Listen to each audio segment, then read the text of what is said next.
Good evening. I'd like to call the Business Committee of Wednesday, October 12th to order. It's with great respect and humility that we acknowledge and honor the lands of the Snuneymuxw people. The Snuneymuxw people maintain their profound, unique, and spiritual connection through the land, through ageless traditions, teachings, stewardship, and expressions of reciprocity. Are there any additions, deletions, or changes in order to the agenda this evening? Seeing none, acknowledging we do have some trustees online this evening as well. Can I get a motion to adopt the agenda? Moved by Trustee McKay, seconded by Trustee Stanley.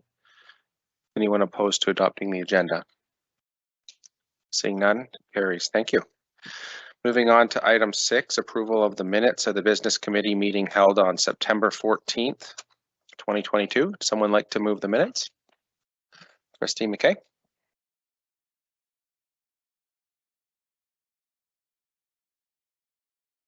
Seconder? Trustee Stanley, sorry, I was expecting someone to read them. The motion. Sorry, Craig.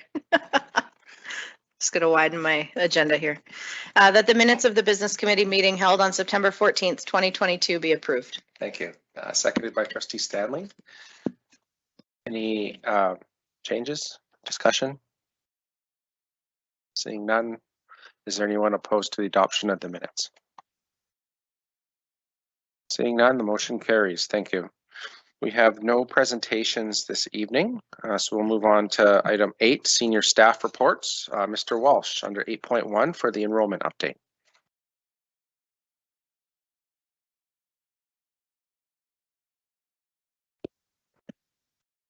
Thank you, Chair. So the first item on the agenda this evening is our enrollment update. And so the memo is fairly robust with information, but I thought I would hit a few points in advance of questions.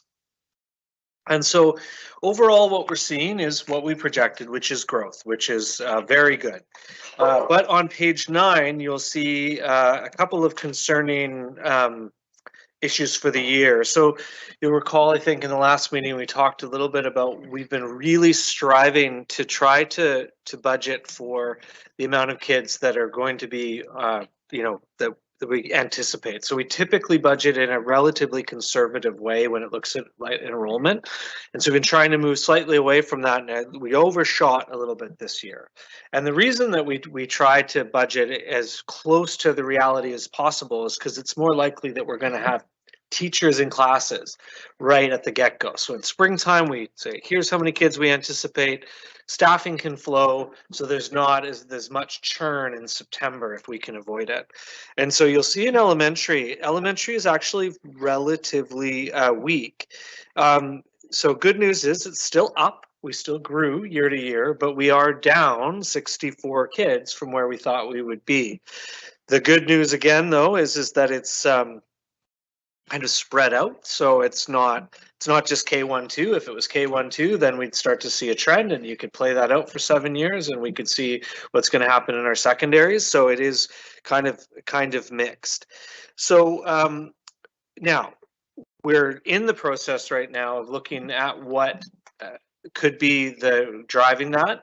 We're about a month and a half away from our updated Beauregard projections, and we've engaged our geospatial consultants as well to come back and have a look at our long-range facilities plan numbers in the context of the last 3 years, as well as the context of where growth might be going given the economic trends. So not bad news in the sense that we're growing, but not great news in the sense that 64 kids less than we budgeted is 64 times 70, whatever, $100 creates money that we don't have that we've actually budgeted.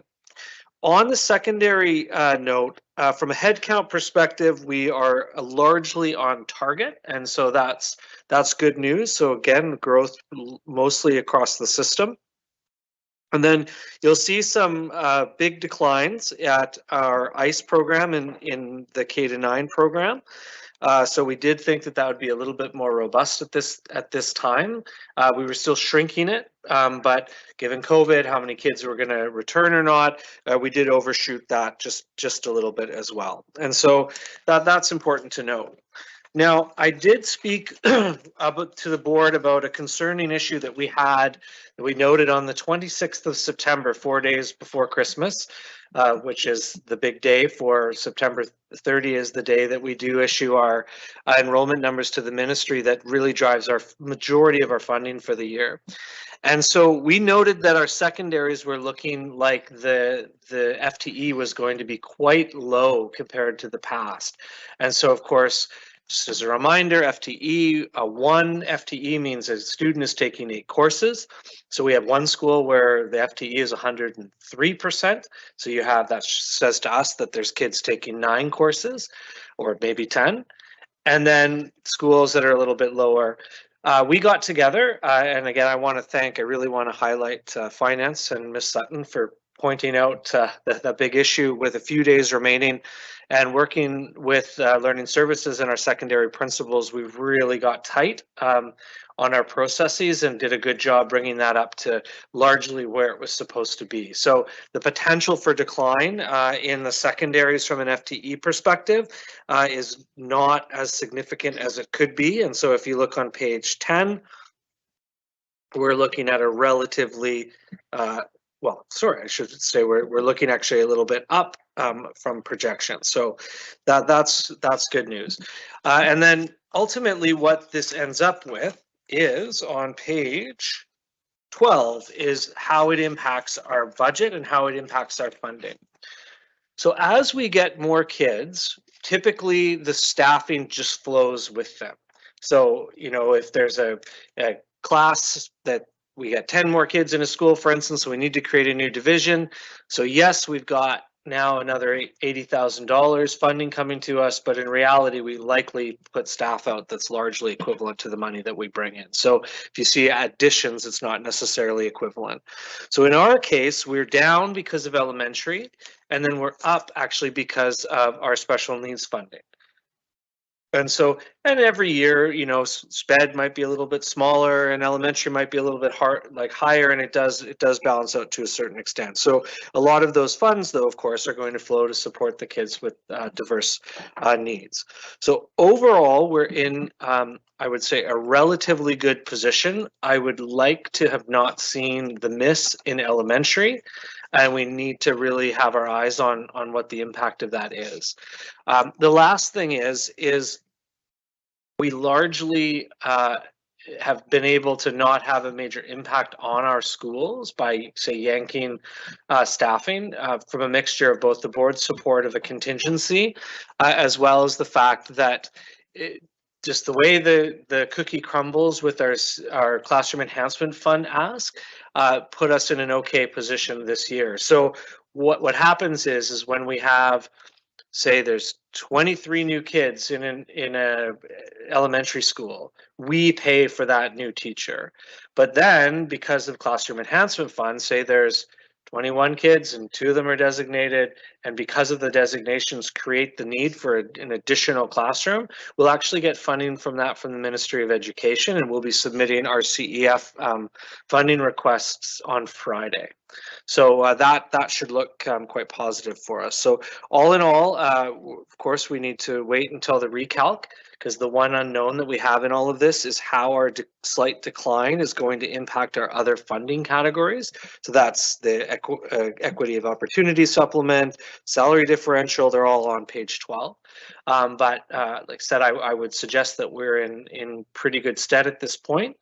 Not flush with cash by any means, but certainly we wouldn't have to be looking, in our opinion, to reallocations to cover this slight decline in our elementary.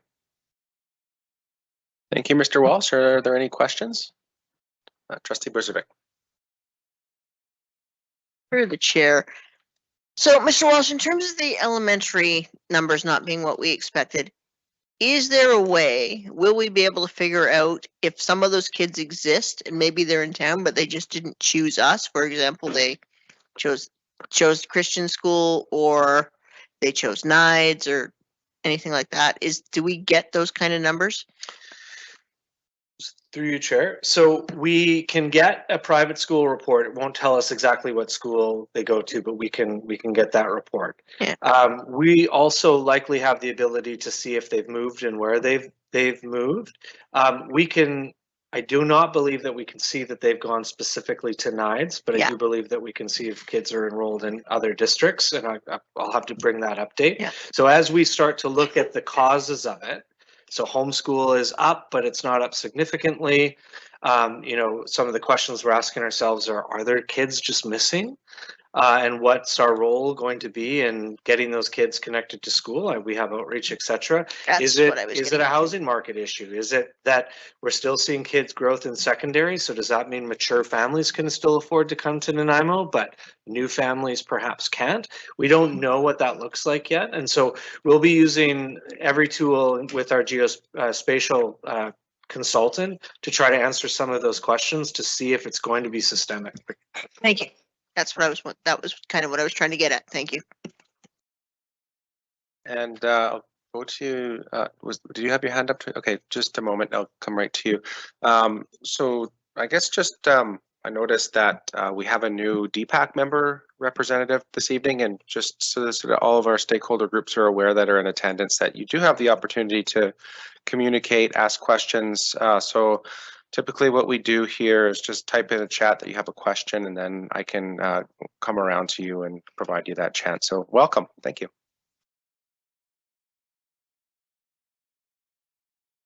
Trustee Stanley.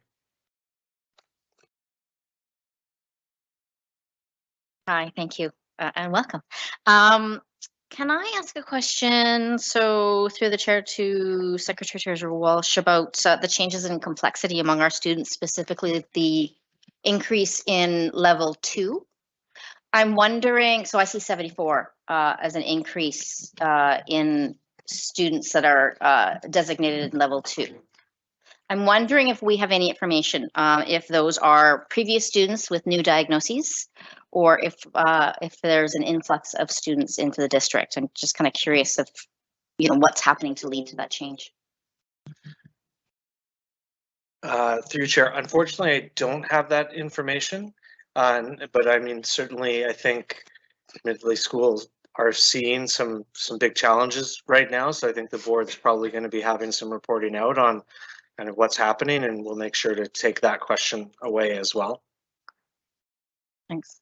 Would you like a follow-up, Trustee Stanley? It's more, I just want to kind of put on the radar that if this is current or previous students that have a new diagnoses, that's a significant number of diagnoses in the past little while. And so I don't know if there's a systems change. Maybe a bunch of psychologists have moved to Nanaimo. I mean, it's possible.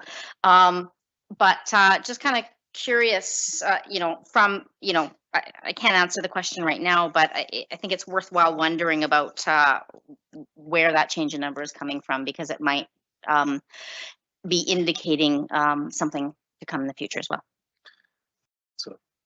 So we can certainly take that away for, I think, probably the appropriate kind of education committee report as an update.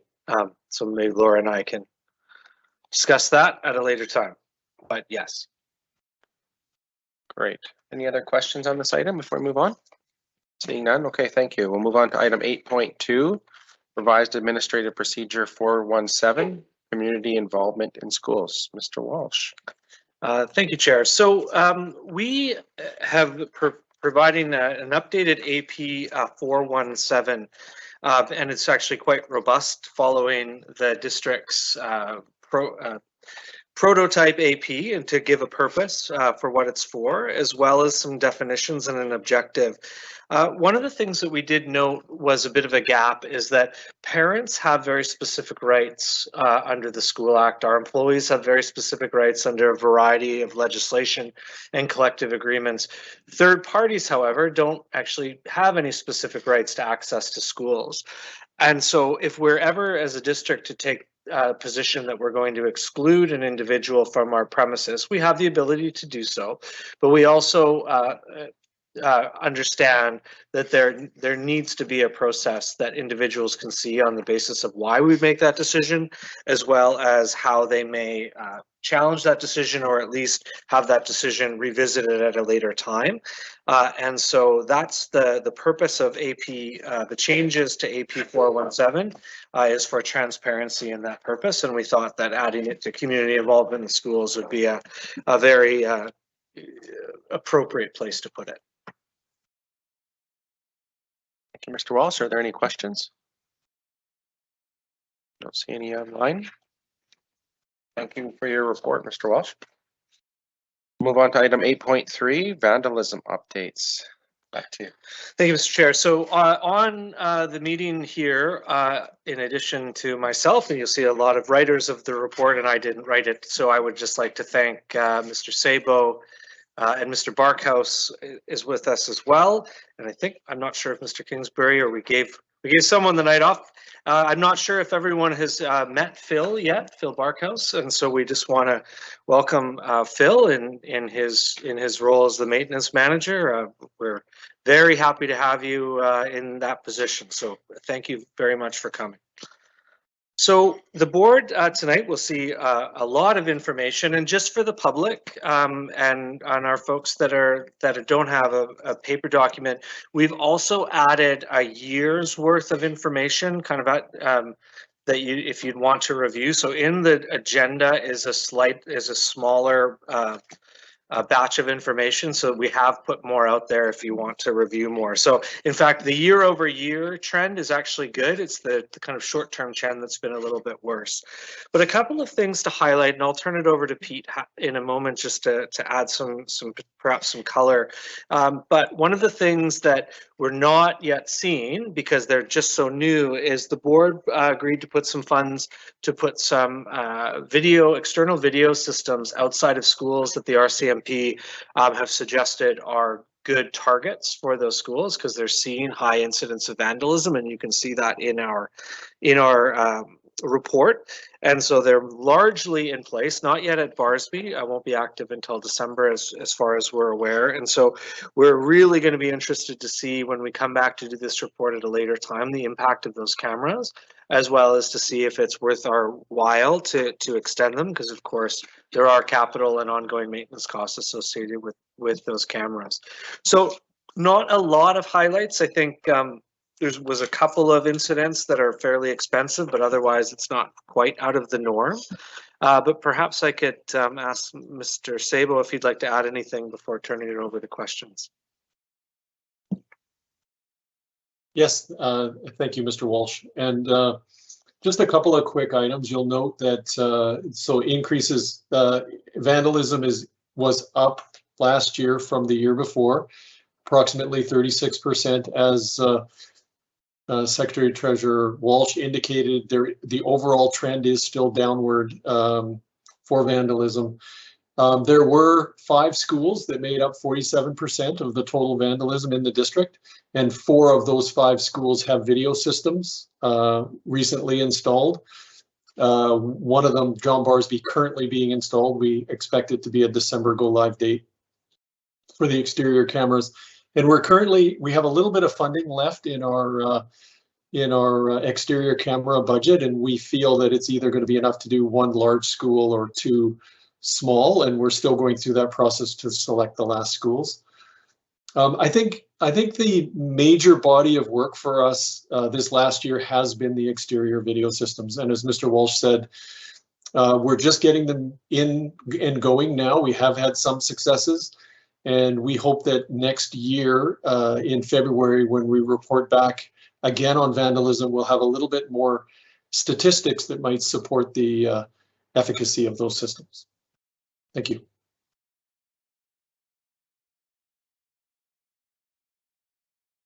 Are you ready to entertain questions? Yes. Perfect. Okay, so first on our list is Jeremy Inchko. Go ahead, Jeremy. Thank you, Chair. Question I have is related to the information sheet. I'm trying to understand the overview section that refers to 5 schools having 47% of the vandalism costs. I'm trying to understand the selection of those schools, because when I look at the the summary by school, I can see other schools like Rock City at 5%, Quarterway at 10%, and those schools those numbers are higher, from what I understand, than the ones that are included in the information sheet. So trying to get a picture of that, and maybe Pete partially answered that with, those are ones that have surveillance coming or present. But I again trying to understand why those 5 when they're not necessarily the top 5. Thank you. I think the report, through the chair, the report attached, the reports attached are for a partial year, and they're from January to the end of August. But the data that we're referring to are actually for the school year, the prior school year. So the reports don't quite match. And so, Jeremy, on the report that on the detailed reports that the main information sheet refers to, there's actually $108,000 worth of vandalism, and each school is broken down into a percentage of that 108. And those schools you see on the list are those schools that are over 5%. So we basically said if we take every school over 5% and we added up those, and we said it'd be 47%. So there is a little bit of disconnect on the reporting that was sent out, and I apologize for that. And we can send those out with the agenda or with the minutes, the corrected ones. Thank you, Mr. Sabo, and I'll come back to you, Jeremy, if you have a follow-up, but Mr. Walsh wanted to say something, I believe. Yeah. Through you, Chair. So the correct documents with the full year scope, with expressing the percentages with those schools that Pete's mentioned are the top 5, are online now. Yeah, so they just didn't get attached to the initial agenda. And Karen, are they attached to the agenda? If you'd like reopen it, it would be there. Yeah. So apologies for that. So what the initial agenda had the 6-month totals. The agenda has now been updated to have both the 6 and the 12-month totals, and those percentages that you noted are not equivalent to the top 5 in the 6 months do reflect that in the years. So apologies for that. Thank you, Mr. Walsh. Next on our list is Trustee Higginson. Thank you. Thanks for the report. Just one piece of information I think I noticed too on that last question is that a couple of those schools had big incidents. So they might make up a larger percentage because they had one big incident versus a school that is having significant instances of small instances of vandalism. But my question isn't about that. My question is, as I look through the report, and there's no reason why this would be in there, but I feel like I noticed that some of the schools have more indoor graffiti. It's not noted particularly, but you can tell in some of the instances in the detailed report, in washroom, that's obviously inside. And I wonder if we do any kind of detailing of the reports in terms of at a staff level that says how much is happening inside the school by people who are inside the building, and how much is happening, on weekends and night times and outside of school hours outside the building. Because it feels to me that if there are instances where it's happening more inside the school, that there are more opportunities possibly for education for folks around the implications and the costs of those what people might consider funny and small inconsequential events, but are actually adding up to $100,000 a year, which is an entire teaching position. Mr. Sabo? Yeah, thanks through the chair. We don't really have a category for internal graffiti versus external graffiti. So that is something that we can take a look at to see if we could note that and create a different category for it. So I'll make a note and talk to the folks who accumulate the data if I got that correct. Yeah, just about internal vandalism versus, yeah. And then, I don't know. I don't know if this is useful or not, but part of me, the educator is always thinking about opportunities to educate people as a deterrent to the impacts of these decisions that may seem funny and inconsequential, but hey, kids, guess what? This year inside our building, we had $10,000 worth of funny, inconsequential goofiness. And so that means less volleyball nets or less ability to bus you to somewhere for a school event or something. I'm not sure, but it feels like maybe it's an important differential. Mr. Sabo, did you want to respond? Yeah, through the chair. Obviously, anything internal graffiti the school would be aware of. However, they wouldn't necessarily be aware of the sum total by school. So that's a great statistic, and we'll look to see if we can collect that. Thank you. Would you like a follow-up, Trustee Higginson? Great, thanks. I'm next on the list.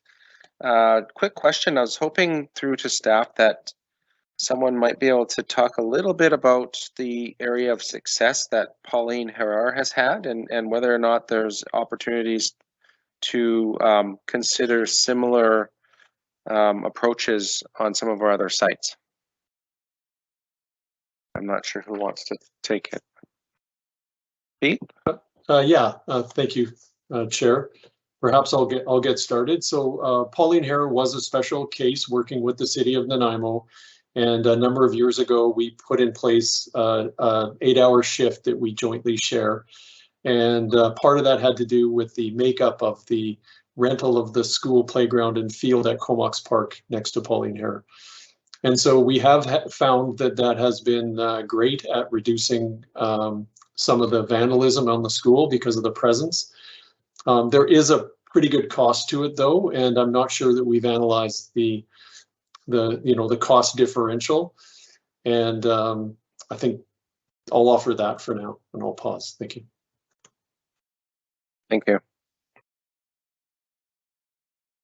Any other questions or comments? Seeing none, well, thank you for your report, and we'll move on to item 8.4, Ladysmith and North Oyster capacity engagement feedback. Mr. Walsh.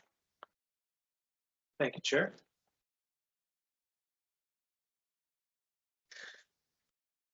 So in the memo is the results of our Ladysmith and North Oyster consultation process, as well as actually how the process went.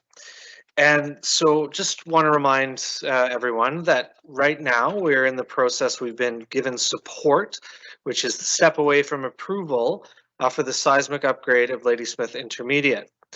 And so what that means is we're in the process of have some architectural consultants that are helping us come up with concept plans that we would put before the Ministry of Education, with a preference, of course, on the direction to upgrade Ladysmith Intermediate. So because Ladysmith Intermediate, and we don't have the final numbers yet, but because it is so old and a multi-story facility, not to mention its accessibility issues, not to mention all the other issues with a school of that age, we anticipate that the lowest cost option is going to come in as a rebuild. And so we've been in the process of asking the community, Ladysmith and North Oyster, about what that might look like. And we put 3 options to the community, and we're particularly listening to hear if there was any other potential options that might be sought. We didn't see that, and so that's really important, because right now our cost consultants are going to be doing their work based off the feedback that we have, based off of those 3 options. So we haven't come to the board this evening with a specific recommendation. We kind of have what we need to be able to proceed to the next stage. And so as our cost consultants come back, and we'll be able to talk with the Long Range Facilities Plan Committee and the subcommittee for Ladysmith about what that looks like. At the same time, we're looking into some of the concerns that were raised about the various options that were brought forward. I think the response is pretty solidly towards option 1, which that option, of course, is the idea of building a new facility at the Davis Road site and incorporating French immersion from Ecole North Oyster, and then demolishing and likely selling the property at Ladysmith Intermediate and making Ladysmith Primary a K-7 as well. So, however, again, not coming with a recommendation tonight, because we think we've got what we need from the community, that these are reasonable options. They don't need another option for our cost consultants to be able to work. And therefore, we have enough time and enough information to be able to report back to the board pretty soon. It'll likely be one of the first decisions that the new board's going to ultimately make about the direction to go. And so hence why you don't see a recommendation. So I don't know if Mr. Burgos wants to comment on the process and how he felt it went, putting him on the spot a little bit prior to turning it over to the questions. But I just do want to express an appreciation from the community for taking the time. We've been asking a lot of questions of our community lately, and really positive feedback, constructive. We had people reaching out to us to kind of get clarification, which to me always shows engagement. And so just appreciation there. And so perhaps Mr. Burgos has something to add. Thank you, Mark. And through the chair, if you would like, I could take a few minutes to go through the feedback we've received, not line by line, but of course some highlights, and I can do that right now. Karen, if I do switch screens, please, if you could just take over for just a minute. Let me just pop open my other information here. Now, in terms of the engagement itself, important to note that we did start this engagement. We launched it just after the regular board meeting in June, so that we actually started the engagement on Monday, June the 27th. We did extend it into September, and the last portion of that engagement did occur on Tuesday, September 13, when we had the virtual open house. We did offer feedback through the Thought Exchange engagement platform, which we had received a number of participants through that, and responses and ratings. And then, of course, we also offered the use of email feedback. And then, of course, lastly, like I had said, the virtual open house. So in total, though, for Thought Exchange, I should mention we had 146 participants and a total of just over 2,300 ratings. The big question for that one, what we asked was, given the projected increase of students in the Ladysmith and North Oyster areas, which of these scenarios do you think the school district should focus on and why? And of course, that was the one question that we had asked our Thought Exchange participants to focus on. People had left their comments, and there was 106 total thoughts. And then, like I mentioned earlier, 2,300 ratings of those thoughts. The majority of participants, so 76% who took part in Thought Exchange, were parents or caregivers of students in the district. At 13% were employees of the district, and those were the top two participants for the Thought Exchange. In terms of the actual report, I'm just going to pull up a different screen on my screen here.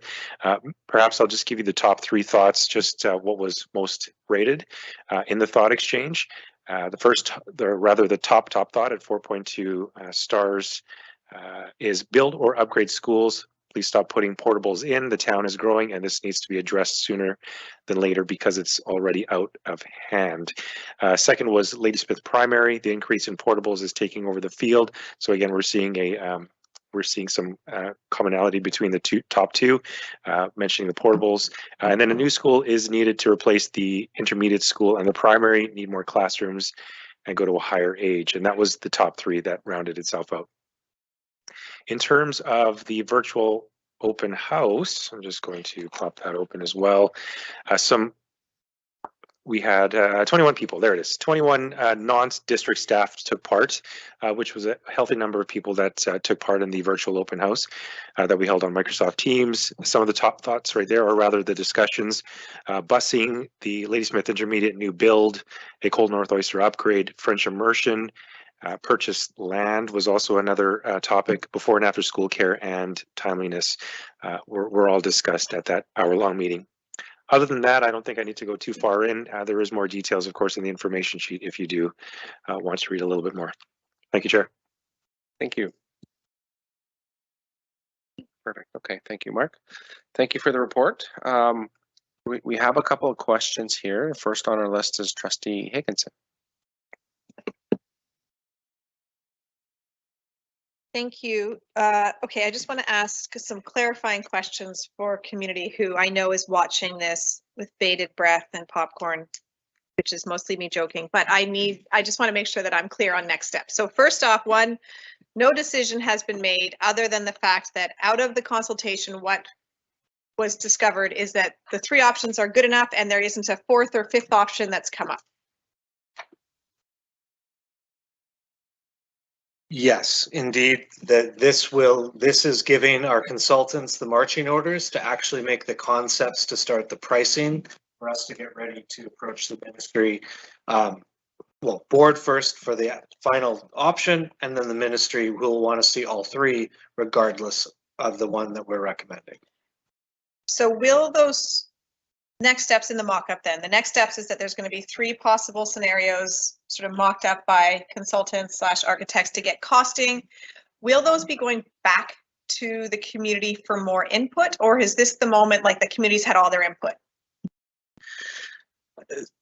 Certainly subject to the board wanting to go a different direction. I would suggest that the input that we've had to date provides the board with sufficient information to be able to make a decision. Now, granted, if the one option is, so far more than like a value than the other option, that may be calls for going out to the community again. But I think that the initial intention was to actually come back to have the board make its decision in fall. And when we realized it didn't need to happen right away, while we wait for the work to be done, that's the postponement. So the intention is not subject to the board saying something different. Okay, I'm still seeking clarity because there's a lot of questions about this out there. And this is, I'm still like, I'm unsure. My question hasn't been answered, so I'm trying to clarify. Do you mind if I just keep prodding a little bit? Thank you. So what I'm trying to understand is I've heard you say no decision was made. We're going to mock up all three, and the decision about which one of those three is going to come back to the board, but it's not scheduled to go back to the community. So through your chair, we don't intend to bring it back to the community. We would intend to bring it to the business committee, likely with a recommendation, which of course community is welcome to engage with, and then go to the board for a final decision. If one of those options is incredibly expensive or requires some kind of modification, I would suggest that going back to the community would be appropriate, but that's not the plan, barring the board telling us to do so. Okay, thank you for the clarity. And just in case I missed it, Mr. Sabo, did you have your hand up? I thought at one point I saw that. I wanted to make sure you had the opportunity.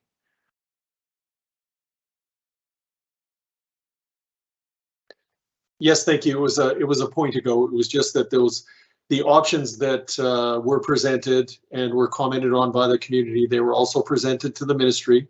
The Ministry of Ed was given an opportunity to understand the options we were looking at, and they didn't have any additional options that they wanted us to look at. So this next step provides us with alignment between the community, the district, and the ministry to proceed with the work. Thank you. Thank you. Okay, so we can move on to Trustee Stanley. So I also have three clarifying questions, so you can see how many you want to give me. One's a real quick one.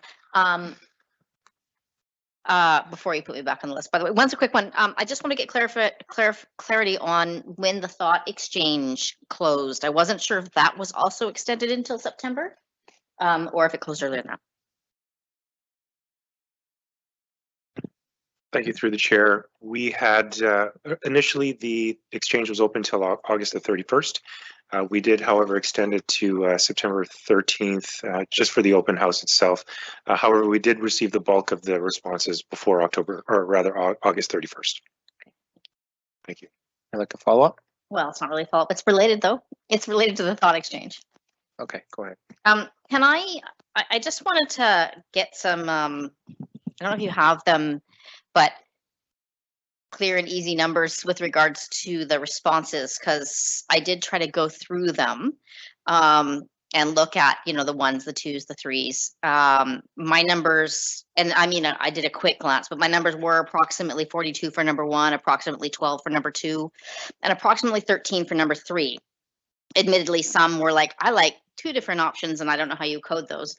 But I don't know, do we have like a quick version of the split of the preferences for the options? Mr. Walsh. Through the chair, no, we did not bring that for this evening. Again, we weren't intending to make a recommendation of direction tonight. Okay, thank you. Okay, thank you, Trustee Stanley. I'm next on the list. I have a two-part question. So as I understand it, the architect's going to cost out the three options, and staff will bring back, and this is my first question, a recommendation with respect to which option to proceed with. Is that, can you correct me if that's not correct? Confirm my understanding. Through you to you, Chair. So indeed, yes. So our intention is to have them do the work, And then now we may bring it back to the Long Range Facilities Plan Committee to review. But I think if there's no surprises and it aligns with what we've heard and we can answer some of the concerns that are out there, even for the folks that might not be interested, if it meets those needs, we still have boundary work to do. We still have to review I noted elementary is a little bit softer, and that certainly applies in the southern part of the district right now. And so if all of a sudden we review and the Davis Road option with French immersion's #1, but all of a sudden the numbers don't support it, or we'd be having to draw the boundary to go all the way north of Ladysmith Primary for some reason, then we'd have to come back to the board. But the intention is, if all else is equal, based off of that, we've got the feedback, the projections work out, we would be coming to either the Long Range Facilities Plan Committee, to the Business Committee, to the board, or Business Committee to the board once the costing is done. Yes. Okay, thank you for that. And my follow-up is there any way for us to, once we have a recommendation from staff, to include the town of Ladysmith and the community of Ladysmith to help us design the site? And maybe if I could quantify that a little bit, qualify it a bit, is I think it's important for us to work closely with parents and the town of Ladysmith to make sure that we get the design right. And I'm just not quite sure how that process might work. Sure. So maybe I could ask Mr. Sabo to come online. It's been a while since you've opened a school, Pete, but if you want to maybe talk about what that would look like and how we're going to get input. And just prior to starting, I will also remind the board that one of the options, or one of the pieces that we'll be looking at in all the options, is community amenity that's funded by the Ministry of Education as well. So that's going to automatically involve our community in planning. But Pete, perhaps I can ask you to speak about what that planning process looks like, how we involve stakeholders. Yes, thank you, through the chair. So if we're talking about a new school on a site, clearly we would need to engage an architect to design that. Typically, we have a design committee, and on that design committee, we have a number of representatives, including parents and teachers, etc., to help inform the design process. Could we engage the community and students and others in some way to assist us with ideas or concepts, etc.? Yes, I believe we could. It's not something we have done directly before. However, a new school construction in Ladysmith or virtually anywhere doesn't happen every day. And there could definitely be an opportunity to hear the types of ideas that the community would be interested in seeing in their school, and then supplying that to the design team. That's good news. Thank you. I'll put myself back on the list, but for now we have Trustee Higginson. My question was answered. I should have deleted that. Sorry. Thank you. Trustee Stanley. Thank you. I am wondering, so likely through the chair to the secretary treasurer, or even the board chair, I'm wondering if there's any future role for the Ladysmith subcommittee of the Long Range Facilities Plan Committee, which is a mouthful. And I want to ask this because I'm getting lots of questions about the future of the decision-making process. And so I kind of want to understand, is that committee going to continue playing a role? Because that's what had been my understanding.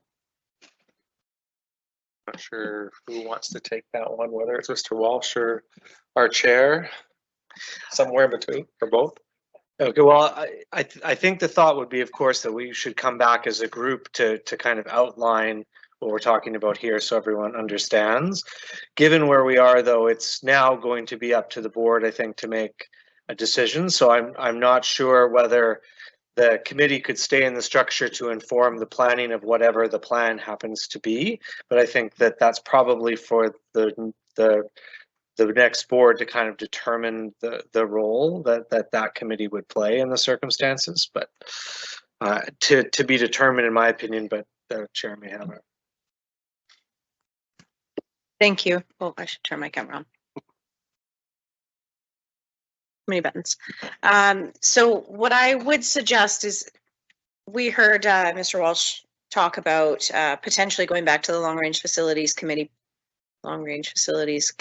Yep, almost all the words. And then perhaps to the Business Committee and then to the board. So if it was to go back to the Long Range Facilities Committee, that would be the Ladysmith subcommittee of that, because it's very specific to that area of our school district. And then following that, I do think that when, you know, as Pete was talking about, when it comes to construction committees, I think we would be drawing on a lot of that expertise that was in that subcommittee group to help inform who would belong to that committee as well. Like, we're in a world of new processes with our board compared to, you know, previous iterations of construction committees, we used to call them. I think Pete just called it a design committee, but I think we're talking about the same thing. So is there a role? Absolutely. But I would agree with Mr. Walsh to say that we'll have to see what that looks like for the next board, and they'll figure out what role they would play. Would you like a follow-up? Okay, so I am back on the list. This is a good problem to have, so it's a good question, I believe. It's always nice to be in a position where we're able to look forward to doing something like this. My question is, when it comes to design principles, how does our long-range facilities plan, our environmental stewardship action plan, and our strategic plan play into developing the principles, the design principles for the site? So specifically things like active transportation, greenhouse gas emission reduction, active transportation, native landscaping to reduce water use, and also the ties to the CSS policy framework.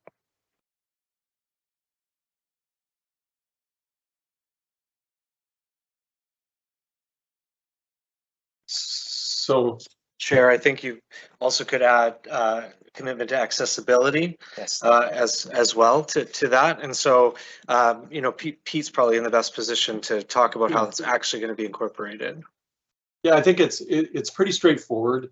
The design committee, the architect can be provided with all of those documents. There's also other goals and items that we want to build into schools that may not be in those documents. There's also ministry, you know, they have programs of the day, if you will, low carbon electrification, mass timber construction, neighborhood learning centers, et cetera, that we would end up building it in through the design committee. So we would be able to identify as a staff all the items that we want the committee to consider. And just as one follow-up. So would the community have the opportunity to review those at some point?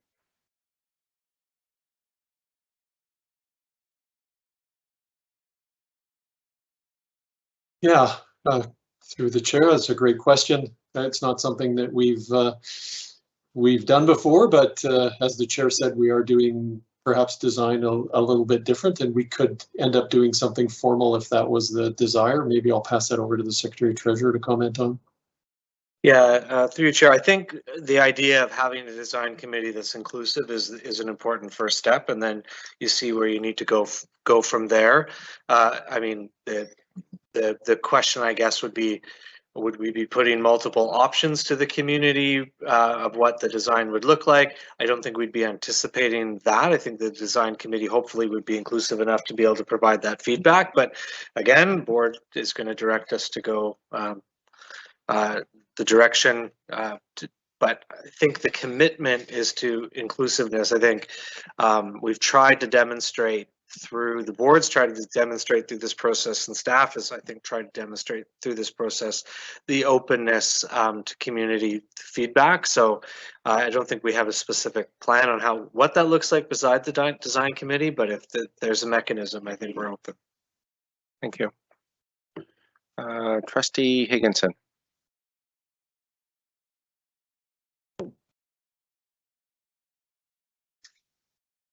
On microphone.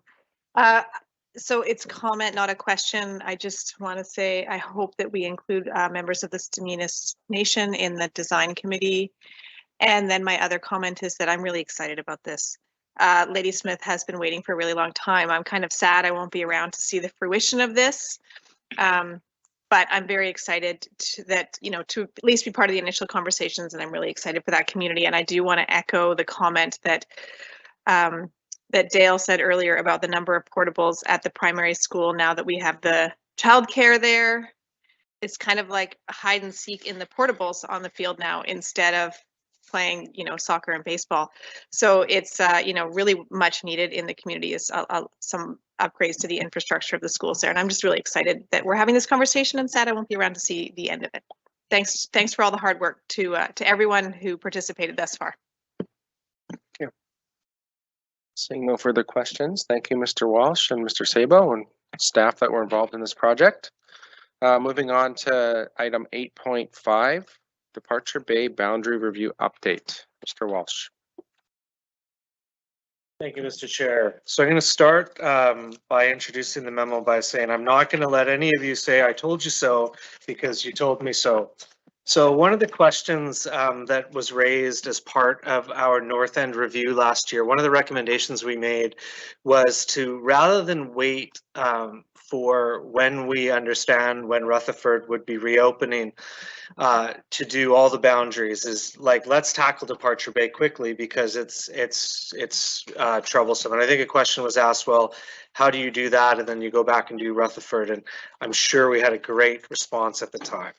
But now that we've reviewed the data and we've run some scenarios according to the direction, what we've realized is the likelihood of impacting families twice is actually there. So when we think about, you know, that the, you know, shrinking Departure Bays catchment somehow, and then all of a sudden changing it again, if we're going to go and open Rutherford, there's going to be an impact. And so when we looked at the numbers and how they're flowing, which is on page 87 of the agenda, it's ironic that Departure Bay, while still growing, while still needed a fifth portable, is actually slightly under projection. So which is positive because it gives it a little bit of room. And ironically, due to just the grade size configurations, it's actually Solaire we're having a bit more trouble fitting kids in this year. And so so what we're recommending is rescind that particular motion. And then what we will be doing is coming back very soon once we've seen the updated projections, both Beauregard and our geospatial folks for the North End, to talk about what Rutherford looks like. And then we would look at doing all of it at the same time and not affecting people multiple times, and also preventing frankly, some consultation fatigue. And so you'll see the recommended motion there, and happy to answer any questions. Do I have any questions? I don't see any. Would somebody like to move the motion? I think I saw Trustee Berzovic first. Please. Okay, let me just make sure I turn my camera on. That the Business Committee recommends that the Board of Education of School District number 68 in Nanaimo Ladysmith rescind the following motion. That the Board of Education of School District number 68 in Nanaimo Ladysmith direct staff to draft proposed boundary changes for Solaire, Rock City, and Departure Bay elementary schools, with the potential of other minor boundary shifts that would shift students away from Departure Bay per review and approval in principle, followed by community consultation and implementation for September 2023. Any students currently enrolled in Departure Bay may retain their seat in the school, as well as younger siblings, or they may transfer to their applicable catchment school as per determined boundary changes. Do I have a seconder? Trustee Stanley, thank you. Comments or discussion? I believe Trustee Higginson might have a question. Sorry, I was a bit confused by what we. Well-earned confusion considering my number of bubbles in the chat. I just want to seek some clarity that this, and I know you said this, but after someone reads that motion, it becomes a little bit muddy. This does not mean that a boundary review for Departure Bay is off the table. It means one for September 2023 is off the table, and that there is still going to be one in the future once the rest of the north end is taken into consideration. Through the chair, 100%. So we will be coming back to the board in, I give a date because there's lots of people listening to that, but with respect to the Rutherford recommendations. So the board motion saying it's time to explore the opening. We just need to see our numbers to determine what the appropriate year to do that would be. And then we look at all the boundaries at the same time, all the way from Uplands, all the way down to Departure Bay and around Hammond Bay, all the way over to McGurr, and do them all at the same time. Sounds fun. Thank you. Any other questions or comments on the motion? Seeing none, I'll call the question. Is there anyone opposed to the motion? Motion carries. Thank you. Thanks, staff, for putting this together. Moving on to item 8.6, Student and Family Affordability Fund Update. Mr. Walsh. Thank you, Chair. So the board is aware that the Ministry of Education provided a significant amount, I think it was $45 million provincially, to support families dealing with inflation. And so they've done it by providing school districts with basically a proportion based on our population with a minimum. So the smallest districts get maybe a bit more than what their population would normally allow. Our number is $1.458 million. And so what we've done is we already have schools supporting students. So schools have always supported families in need of supplies or in need of food or, you know, waiving fees, etc. So that hasn't stopped because we haven't flowed these dollars to the schools yet. But it's important that we consulted with our stakeholders and partners around the district in order to determine the appropriate way that these funds would flow, in addition to not creating administrative burden. So, you know, one of our worries was, oh, great, what are we going to have to ask the school principals to do now and add to their workload? So we've had 2 meetings now, and you'll see the membership is outlined in the memo. And we've also had our Leaders for Learning provide some feedback with respect to what they see as the priorities. And so based off of that, what we've determined is we're going to put, and you'll see the numbers in the sheet as well, is $800,000 to schools directly. We've given them guidance because we do need to report back, but it's going to be relatively open for them to be able to support families as they know best. And of course, probably more families or many more families than they have in the past. And there's a minimum of course, and they're able to talk with our partners at the foundation who are doing bulk food buys, etc. The foundation flowing $100,000 to the foundation to support with their various food, potentially supplies for students, etc. And again, some of the school money may well end up going through the foundation to support those goals.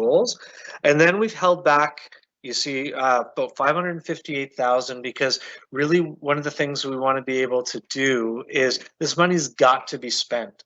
And I know we all know that there's needs out in the community that are far in excess of $1.458 million, but it's actually harder than you think to spend that money from a school level. And so we're going to get back in November. We're going to be able to see how the spending is going and to get an idea of where the gaps and where the needs are, and then come back and, you know, change gears if we need to. You'll note we are not at this time, creating new programming, but of course, now the kids at ND can go back to eating, protein. So some of the risks that we had at a school level is Barsby and ND have great food programs. They had to change what they were doing. Like literally, they went from protein and fresh vegetables to macaroni. Like that's the kind of choices they're facing. That directly feeds our students, and so they're going to be supported with some of these funds. Kids that can't afford grad will be supported with these funds. Kids, frankly, if there's families that we know need groceries, principals will have the ability to support these families directly financially. And so, of course, reporting is going to be something that's going to have to be done. But we think as a good start that's there, and it gives us flexibility to meet need if need changes. Thank you, Mr. Walsh. What a incredible program. I'm really hopeful that this will have an impact on many families and students across the district. So do we have any comments or questions? Do you have your hand up, Shar? Oh, okay. Jessica.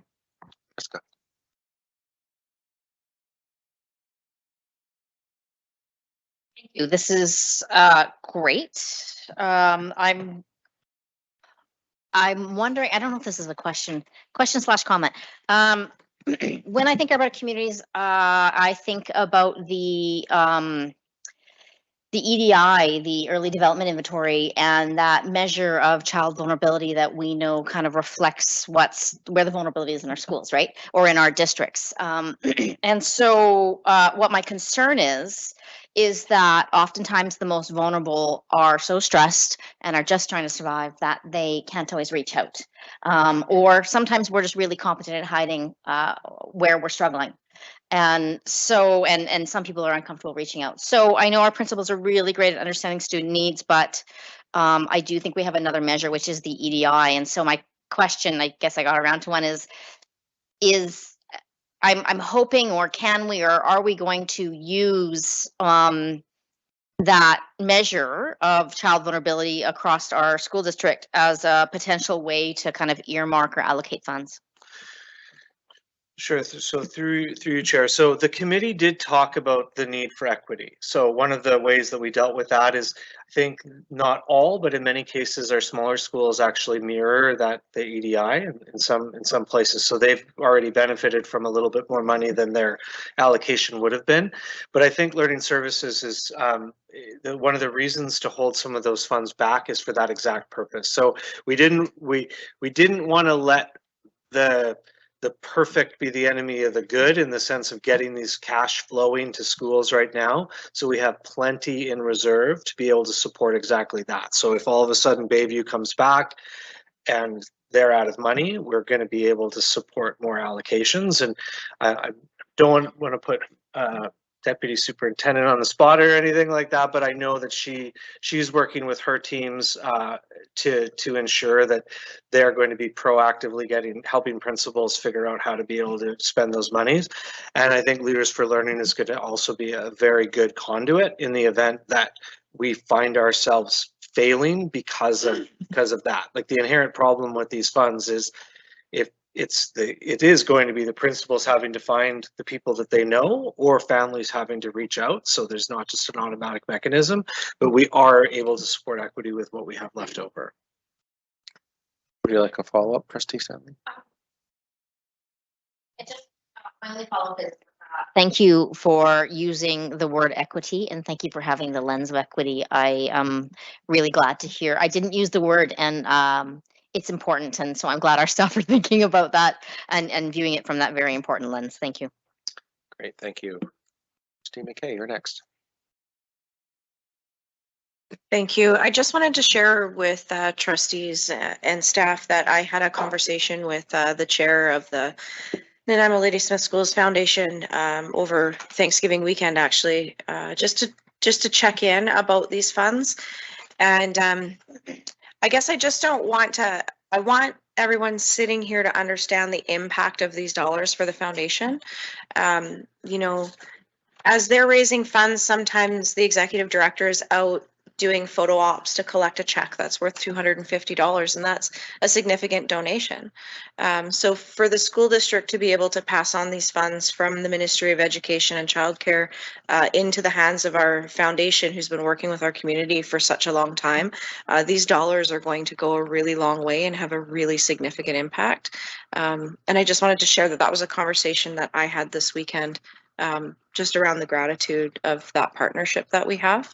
And then just identifying that what they're seeing, you know, from their lens around equity is that what we've always known is that there's these pockets of hidden poverty all over the district, and it's starting to show itself in the statistical data now of the EDI, places that were assumed before to not have those struggles, those families that have been barely making it in areas traditionally where we've assumed there was less poverty, they are no longer making it. They're losing their homes. They're not able to pay their rent. They're not able to buy their food. And so these dollars are from their perspective, going to make a huge impact on helping those families maybe keep a roof over their heads. So I just wanted to share that was their gratitude with the board as well. Thank you for sharing. Moving on to Trustee Higginson. Thank you. So I also would like to just sort of amplify Trustee Stanley's comment about the shifting EDI in our district and having us recognize the importance of that changing EDI. We tend to be quite sort of, well, we have this many kids divided by this many numbers, and this is how we'll send it out across the whole district. And I know we do a better job than just that. That's me being slightly crass with it, but it's shifting and changing as our community is growing. So my question then is, what are we doing to get the word out at the school level to families to come and say, hey, I heard you got some funds for things. How are we ensuring that families can do that in a way that allows them to hold on to their dignity? And how are we making sure that our principals don't become, like, this is another thing on their already extremely crowded desk. And my concern is that every time we put something on the principal's desk, we push them further and further away from being the leaders of learning and paying attention to, you know, the academic needs of the students in the building. So that was a lot of questions in one. Well, Hopefully someone was keeping track. So perhaps I can start. If anyone else wants to add, they can. So I'll start with the last part first, is one of the concerns that the committee had was, again, that administrative burden on principals. Maybe perhaps it's not shocking to hear that this is actually not new. We heard stories of principals making sandwiches on weekends and doing grocery shopping. So they go and do their grocery shopping for their family, and they do their grocery shopping for their school families on weekends. And so it's actually something that's going to continue in some cases. So with respect to the schools, we've actually only just communicated this out to them yesterday. The money's in their accounts as of yesterday. And so I'm not sure that we've kind of given instructions and had that feedback loop yet on how that's going to be communicated out. So I don't know if that's happened yet. And so that's the next process for us. And like I said, in November, we're going to come back as a committee, get reports back. We have an elementary school principal and a secondary principal on that committee, in addition to associate superintendents, deputy superintendent, and superintendent. So to be determined, I guess, in a very quick turnover, but at the same time, so many of our schools already know what the needs of families are. So I don't know if anyone else wants to add, but so I guess it's to be determined what the communication will look like to families. Would you like a follow-up?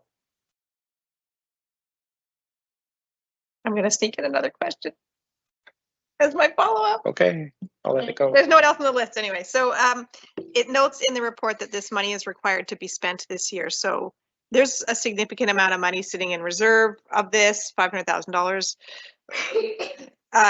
You already noted it's hard to spend this kind of money quickly in our very bureaucratic system. What happens if we don't spend it? Does it go back to the ministry?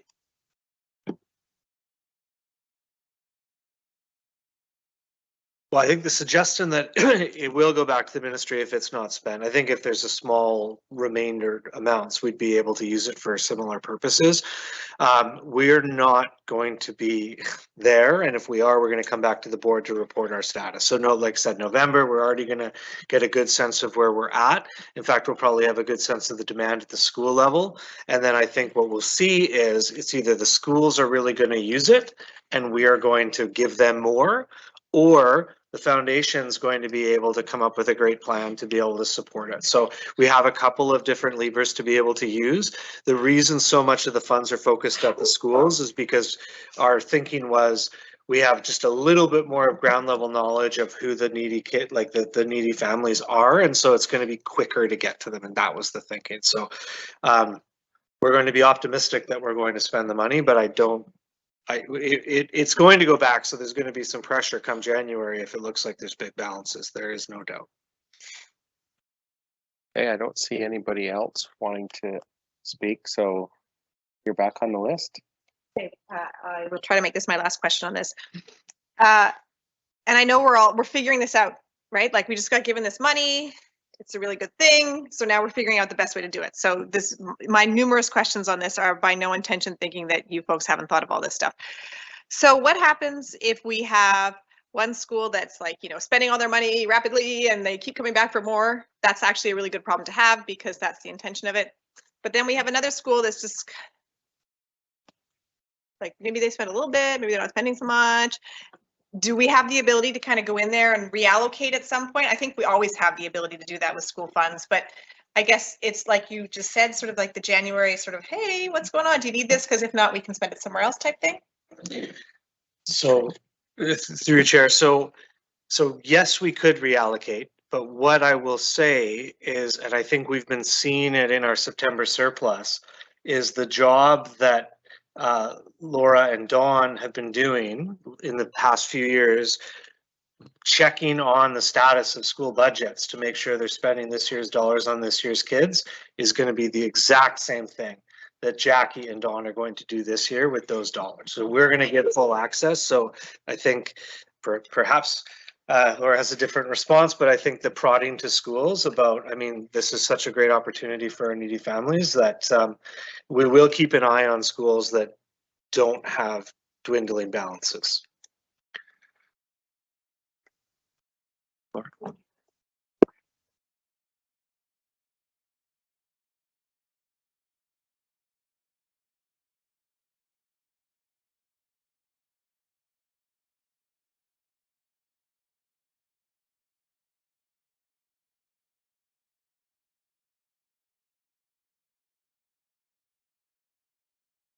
Them. Thank you. We'll be supporting them to get the monies out to families. And if that's a larger task at some schools, then we've got learning services to support them through that, but continually looking through that lens of equity and getting more funds where they're needed. Thank you. And I guess I'll just add my closing comment is that, the needs in our district are so high that I have complete confidence that we'll spend every penny of the money that we're given by the province, and be very thankful of that. So thank you for your work on that. Oh, I see we have. I just had a quick. Okay. I'm sorry. I'm getting all wordy because it's like my last couple of meetings. I got to get it all in. And what I note from this, along with your very articulate statement about the needs in our district, is once again, and don't get me wrong, I know that this is tangentially associated with what we do. Schools are being asked to do things with our current staff that is there in the buildings to support the academic learning of students in our communities. And we saw this during COVID, how much it was a big billboard for how much schools do and how important they are in communities beyond just the delivery of educational programming. And this grant is asking our staff to do one more thing, along with continuing to do the core mandate. And I know that they are deeply connected, but we can't keep doing this. We just can't keep asking people to just do one more thing. And so I encourage our board to think about this along with its advocacy and being thoughtful and strategic. We're very grateful for this money, but it impacts our core mandate, and it impacts our ability to offer to stay focused on that. And I know that they're very deeply connected, and I'm not trying to take away from that, but we can't keep asking people to do more and more and more and more and more when they were asked to do one thing originally. Thank you. Okay. Thank you, Trustee Higginson. Seeing no one else that wants to speak, that brings us to the end of this item. Thank you, Mark, and the rest of the staff that put this together. I look forward to receiving the update in November. So moving on in our agenda under item 9, 10. Oh, sorry, we do have one additional comment from Mr. Walsh. So Chair, our intention was not to come back to the board in November. Our intention is to bring the committees noted in the memo to review how funding is going, and then that would likely be a report in December or January to the board. Okay, thank you for yes, that. So the world knows. That's great, thank you. So Item 9, correspondence. There is none, no unfinished business, no new business, nothing for information. I'll just check to see if we have any questions. Don't believe we do. No questions this evening. Can I get a motion to adjourn? Moved by trustee Brzovic, seconded by trustee McKay. Thank you.